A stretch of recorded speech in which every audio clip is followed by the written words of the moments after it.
Bienvenue au rendez-vous du Club Mélébuk sur 3 Télé Sud. Aujourd'hui, donc, nous recevons en entretien un pionnier du hip-hop africain. Il s'agit de Lord Ekomindong. Présent. Voilà, donc, Lord Ekomindong, Oui. vous êtes donc un des leaders fondateurs avec un certain, je crois, Matt Seigneur Lyon, du groupe qui s'appelle Mauvaise Haleine. Mauvaise Haleine. Yes. Pourquoi Mauvaise Haleine? Alors la question classique, Mauvaise Haleine, c'était une façon, c'est une image pour dire que on essaie de dire les choses telles qu'elles sont, de pas trop faire de dire les choses telles qu'elles sont. Voilà. Alors donc, je dis une fois de plus que donc avec notre invité de ce jour, nous allons évoquer plusieurs sujets de l'histoire, de la jeunesse africaine, de la musique africaine, mais aussi évoquer en fait les perspectives d'avenir de cette jeunesse africaine. Alors, dans votre musique, autant que je me souvienne, dans votre pédigré, j'ai dû constater que vous faites beaucoup référence à l'histoire. Pourquoi cet attrait à l'histoire? C'est en réaction à ce que nous-mêmes on a vécu. L'histoire telle qu'elle nous est présentée, à nous, jeunes Africains, jeunes Gabonais, etc., c'est une version qui est quand même... qui nous a fait beaucoup de mal et qui nous a amené à pas mal de questionnements. Un jeu de mots que j'aime citer, vient en anglais quand on dit history et history, pour dire history comme l'histoire, et history pour dire son histoire à lui, leur histoire à eux. Et on est souvent un peu dans la situation, on est comme des enfants qui sont éduqués par tout le monde sauf par leurs propres parents. Donc à un moment donné, c'est au regard des choses qu'on a été obligé d'ingurgiter, on arrive à un niveau où on se rend compte qu'il faut apprendre les choses par nous-mêmes et vérifier certaines choses qu'on nous a apprises, quoi. Nous, on se sert des fois de notre musique pour partager cette démarche qu'on a fait de retour vers nous-mêmes, en termes d'histoire, justement. Alors, de quand date le groupe Mauvaise Haleine? Alors, Mauvaise Haleine, on a fondé le groupe en 92, 93, 91, je sais plus, début des années 90. Oui. On avait 12-13 ans au lycée, et voilà. Et puis donc c'est parti d'un rap de chambre, un rap de quartier pour devenir un groupe... Les rap de quartier, c'était des amis de quartier qui se sont rassemblés? Qui ont rappé à l'image de ce que nous-mêmes on écoutait, du vent, du hip-hop qui soufflait sur l'Afrique. Et puis avec le temps, la longévité, ça a pris des proportions beaucoup plus sérieuses, quoi. Alors, donc justement au niveau du groupe Mauvaise Haleine, on a également le sentiment que vous ne faites pas de propositions, en fait, vous pointez du doigt ce qui ne va pas. On pourrait également vous dire, mais quelle proposition en fait D'accord. Non, déjà ce serait pas vrai. Mauvaise Haleine, c'est faire des constats, mais non, il y a beaucoup de propositions dans ce qu'on dit, dans ce qu'on fait, sur plein de plans, sur le plan de l'éducation, de l'enseignement justement, comme quand on parlait d'histoire. C'est de dire aujourd'hui que voilà, ce serait intéressant que nos propres pays, nos propres autorités en matière d'éducation, à l'échelle gabonaise, à l'échelle de l'Afrique, comment dire ça, prennent en charge les choses elles-mêmes. Je disais tout à l'heure qu'on est comme des gens éduqués par tout le monde, sauf par nous-mêmes. Les choses je prends un exemple de... Moi, je suis gabonais, né au Gabon, grandi au Gabon. Je connais beaucoup mieux l'histoire de France que l'histoire du Gabon. Je connais des histoires de Carolingiens, de Mérovingiens, etc., etc. Et beaucoup de Gabonais comme moi seraient incapables de vous parler de l'histoire du Gabon, même en remontant à 1950. Donc, parmi les propositions qu'on fait, c'est celle de nous éduquer, de nous informer sur nous-mêmes, parce qu'il n'y a que comme ça qu'on peut se prendre en main aussi. À quelle filiation vous revendiquez-vous, en fait, au niveau justement de cette histoire, de cette, voilà, un tout petit peu de la Renaissance africaine que vous semblez parfois revendiquer ou vous positionnez comme acteur dans cette Renaissance africaine? Quels sont les gens qui vous inspirent dans ces démarches? Ah oui, les gens qui nous inspirent. Alors, qui vous ont inspiré dans ces démarches? Il y a beaucoup de gens qui nous ont inspirés dans cette démarche-là. Il y a eu tout un courant lié à des gens comme Marcus Garvey, comme W.E.B. Du Bois, comme Malcolm X, comme Martin Luther King, comme Cheikh Anta Diop notamment, comme Théophile Obenga. C'est-à-dire toutes ces personnes qui, à un moment donné, et d'ailleurs c'est fantastique d'avoir pu, pour eux, d'avoir eu cette démarche à une époque où les choses étaient encore plus compliquées que pour nous, d'arriver à faire des travaux qui permettent à des gens comme nous aujourd'hui d'avoir une meilleure visibilité de ce qu'était l'Afrique réellement. Contrairement à ce que nous on a appris en regardant les dessins animés, en regardant les films ou même sur les bancs de l'école, quoi.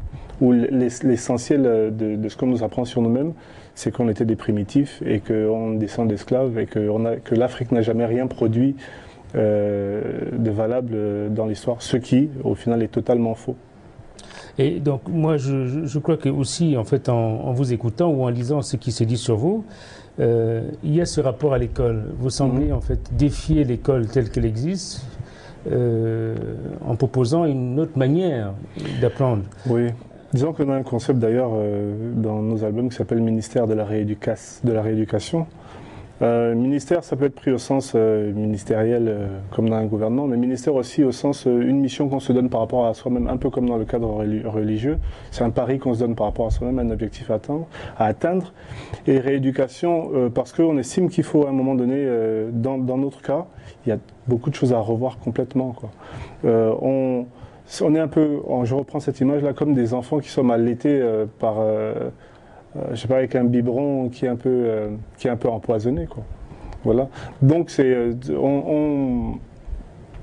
comment dire ça, on invite à une démarche qui consiste à se réapprendre, à chercher à savoir toujours plus, parce qu'il n'y a que comme ça, pour l'instant, qu'on peut sortir de la situation dans laquelle on est. Alors aujourd'hui, il faut aller à l'école ou il ne faut pas aller à l'école? Qu'est-ce que vous dites aux jeunes qui ne vont pas à l'école? Il faut apprendre d'une manière ou d'une autre. L'école est une base qui est intéressante. Il faut à un moment donné pouvoir faire la part des choses. Il faut aller à l'école, ça oui, il faut aller à l'école. Nous-mêmes, on est allé à l'école. Voilà. Mais il faut aussi dire que l'école, il faut dire les choses clairement, nous apprend beaucoup de choses qui des fois sont mauvaises pour nous-mêmes. Par exemple, dans toutes les questions qui concernent l'histoire, la philosophie, voilà. On nous apprend beaucoup de choses aussi où il n'y a pas de rapport avec nous-mêmes. Et ça, c'est quelque chose qui n'est pas bénéfique non plus. C'est-à-dire qu'on veut bien avoir de la culture générale, mais il faudrait, avant d'avoir de la culture générale, avoir un minimum de culture sur soi-même, quoi. Donc, d'où la préconisation de remise en cause du système, en fait, établi. Voilà. Oui. Donc, par rapport en fait à ce système établi justement, comment faites-vous pour pouvoir apporter une réponse en fait à ce qui existe? Chercher l'information. Alors chacun a ses méthodes. Ça peut être de lire à l'échelle individuelle, ça peut être de questionner. Par exemple, à l'échelle africaine, il y a beaucoup de richesses dont on dispose qui sont en train de mourir. Il y a des personnes, comme on dit, un vieillard qui s'éteint, c'est une bibliothèque qui brûle. Il y a des gens qui sont témoins d'autres époques. Il y a tout un travail à faire pour que ces choses-là ne se perdent pas. On peut pas donner de méthodologie réellement, mais c'est surtout une disposition d'esprit et une démarche qui consiste à partir d'un postulat qui dit qu'il y a beaucoup de désinformation. Et il y a beaucoup de mésinformation, si le mot existe. Donc, sachant ça, on apprend un maximum de choses. On cherche sur nous-mêmes. Alors, je cru noter également que dans vos titres ou des noms que vous vous donnez, je vois Lord et Comindon. Lord, bon, vous revendiquez d'une certaine noblesse, je ne sais pas laquelle. Oui. Mat Seigneur Lyon, on a l'impression que là, vous faites appel également à beaucoup de spiritualité. Je vois en fait, voilà, harpe sacrée. Donc, pourquoi se lier en fait à la spiritualité? Pour ce qui est des noms, disons que... Voilà, j'y arrive. Pour ce qui est des noms, dans notre musique, on s'inspire beaucoup, totalement même, des rites et croyances de chez nous, notamment le Mvet et le Witi. Sans rentrer dans les détails, il y a un côté très... je pourrais faire une comparaison avec la mythologie grecque, oui. Donc il y a des hauts faits, des hauts personnages, des actes héroïques. Donc c'est vrai que dans ces noms-là, on retrouve des gens qui font de grandes choses. Bon, pourquoi? Parce que voilà, dans la musique, il y a beaucoup d'identification et on s'identifie forcément à quelque chose de grand, pour nous en tout cas. Ensuite, bon, Lord et Comindon, Lord, c'est une façon de corriger, encore une fois, de faire une correction sur ce qu'on aurait fini par m'apprendre. Je dis, lorsque un enfant, toute sa vie, s'identifie à des choses qui ne lui ressemblent pas, aussi bien les jouets avec lesquels on joue, que ce qu'on voit à la télé, que ce qu'on entend, jusque dans les dessins animés, comme je disais tout à l'heure, il y a un moment donné où il y a eu une sorte de rupture à mon niveau entre l'identité que je devais subir, à savoir avoir par exemple un prénom occidental qui a un sens que j'ignore totalement moi-même, à subir un certain nombre de choses. À un moment donné, c'est dire, bon, je fais... de subir. Oui, je parle de subir, parce que je ne le choisis pas. Mais à un moment donné, par la musique, vu que j'ai l'occasion de choisir mon nom, d'en donner un autre, et de me faire connaître aux yeux du monde par ce nom que moi-même j'ai choisi, j'ai choisi le bon. Et Komindon, c'est mon vrai nom traditionnel, forme du Gabon. Et Lord, c'est pour dire que c'est pas n'importe qui. Donc c'est comme une façon de dire Monsieur est Komindon, Seigneur est Komindon, et de faire une dédicace à ma mère pour dire que si je m'appelle Lord, c'est qu'elle, c'est une reine. Voilà. Ben écoutez, c'est peut-être l'occasion de savoir également pourquoi le Mvet. Pourquoi le Mvet? Le Mvet, c'est un des éléments de ma culture à moi. Alors, on va dire que chez les Fans du Gabon, enfin les Bétis, donc c'est un peuple qu'on retrouve au Gabon, au Cameroun, en Guinée équatoriale, au Congo un peu, et même à Sao Tomé et Principe, il paraît. Voilà, le Mvet est pour nous un peu comme l'Ancien Testament pour les Juifs, où voilà, c'est comme une sorte c'est notre Bible. Donc il y a un certain nombre de témoignages sur notre passé, sur notre histoire, sur notre culture, sont inscrits dedans. Ce sont des chants guerriers aussi qui permettaient de requinquer, enfin de donner au peuple une vision, enfin de se rappeler de qui ils sont, parce que pour se rattacher en fait, voilà, de se rattacher à quelque chose de haut, parce que c'est une histoire, c'est une dialectique entre un peuple immortel dont on est censé descendre et le reste du monde. C'est une quête de l'immortalité. Bon, voilà. Et nous, on a gardé cette image-là, cet univers-là dans notre rap. Ah, c'est peut-être l'occasion. Justement, c'est peut-être l'occasion d'écouter ou de regarder en fait un clip, un extrait donc de cette belle vidéo que vous avez en fait tournée. Voilà. Qu'est-ce qu'on va regarder? Le titre, c'est Nous. C'est une vidéo qu'on a été tournée au Gabon. On a fait venir une grosse équipe et voilà. Et je vous laisse découvrir. Il y a des éléments de Bouiti dedans, donc découvrez. Pour le plaisir des yeux, un extrait de clip.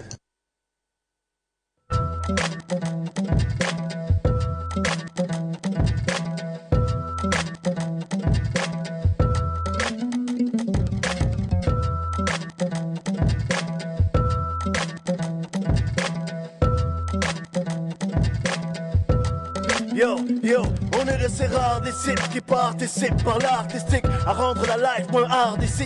Activiste, des claques j'administre à chaque fois que le mapan ou la patrie glisse. C'est le pays que l'on sculpte, des valeurs qu'on inculque, des frères qu'on rééduque contre un salaire nul. En bref, l'art se sacrifie, puisse mes phrases parvenir à la ministre. Faut-il qu'on mendie, qu'on agisse en bandit, qu'on attende que la pitié du ministère grandisse, qu'on s'asseye par terre comme Luther King ou Gandhi, ou qu'on pose des bombes à la manière indépendantiste.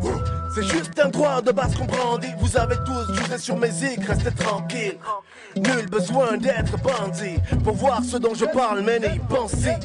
Lorsque le découragement cogne fort, on est de ces rares qui croient encore, qui endort le verre, le jeune et bleu dehors, qui remporte l'or dans la zec et le sport, qui réveille le quad quand le pouvoir dort, qui apporte le sense même dans le dance floor. Le people know quels sont nos sponsors. Juste un mic, c'est encore l'or. Yes, so, toujours en forme. C'est le goût d'être cap qu'on renforce.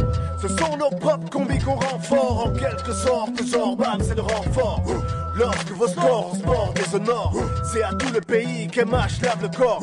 Les gars nous bloquent dans trop de par-rapport, donc quelque part on le force dans chaque parabole. Les textes existent, mais le contexte persiste. Faudrait peut-être qu'on s'explique avec la secte de Snake en exercice. Vu que c'est des sceptiques qu'on espère vivre 250 millions de cachets ici. Il paraît que le rap paye ici, demande à Jay-Z. Pendant que nos stars combattent pour manger ici, baladés pour leurs droits comme des imbéciles. On est de ces rares qui croient encore, qui endort le verre, le jeune et bleu dehors, qui remporte l'or dans la zec et le sport, qui réveille le quad quand le pouvoir dort, qui apporte le sense même dans le dance floor. Le people know quels sont nos sponsors. Sinon le pays a le ton d'avoir encore des lords, des comindons, des aniflores et des signors lions. De pouvoir ignore la valeur de l'art et du sport. Or nos gars valent de l'or. Chaque jour des talents et des talents naissent ici. Mais combien réellement percent ici? Autant de surdoués qui mûrissent ici, pour qu'au final la majorité pourrisse ici. Pour tous ces génies que Dieu fait naître ici, qui rapidement regrettent le fait d'être ici. Dédicace à mes gars de l'équipe nationale qui savent exactement de quoi je parle, les gars. C'est toute une génération de génies, de talents, de champions qu'on pousse à l'abandon. Mais on est de ceux qui ne lâchent pas à nous. Un mic, une arme. Alors, donc, on a parlé donc du Mvet tout à l'heure. Oui. Le Bouiti, alors, c'est quoi le Bouiti? Le Bouiti pourrait être décrit comme traditionnellement le patrimoine religieux du Gabon. Donc voilà, c'est un rapport. La tradition bouiti, c'est la façon dont traditionnellement les peuples du Gabon gèrent leur rapport avec Dieu, avec les ancêtres, avec les morts. Donc c'est la spiritualité gabonaise par excellence. Je dis par excellence parce que c'est un pays, comme beaucoup d'autres en Afrique, qui est composé d'un très grand nombre d'ethnies. Mais le Bouti a l'avantage de fédérer toutes ces ethnies-là et d'être plus ou moins commun à toutes ces ethnies. Voilà. Et tout le monde le pratique, en fait. Comment se pratique le Bouti? Bon, il faut dire que tout le monde le pratique. Non, il y a eu de grosses campagnes, et il continue à y avoir de grosses campagnes qui ont discrédité le Bouti. Il y a même eu des actes plus crapuleux. Il y a une époque où, entre guillemets, les personnalités, enfin on va dire les prêtres du Bouti, à une certaine période au début des années 1900, je crois, il y a eu des massacres même, des choses orchestrées par les autorités coloniales, etc.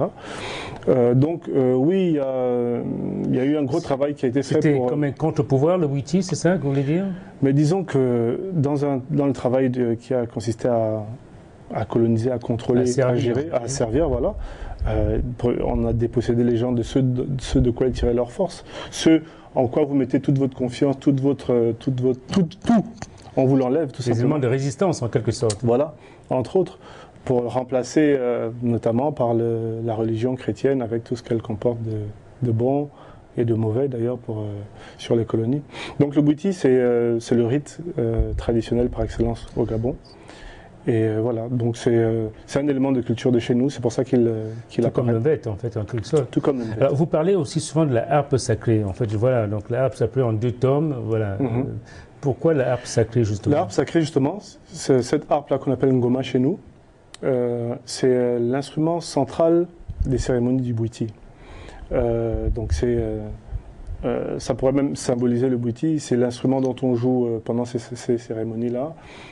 C'est un symbole qui est intéressant pour nous parce que quand on dit dans notre album « on détient l'arbre sacré », c'est une façon de dire qu'on est conscient qu'on a un certain héritage. Et cet héritage-là, nous, on fait le pari de le préserver, de le garder. Et puis, bon, on peut rentrer dans des détails encore plus simples, c'est de dire que la harpe, c'est un instrument de musique avant tout.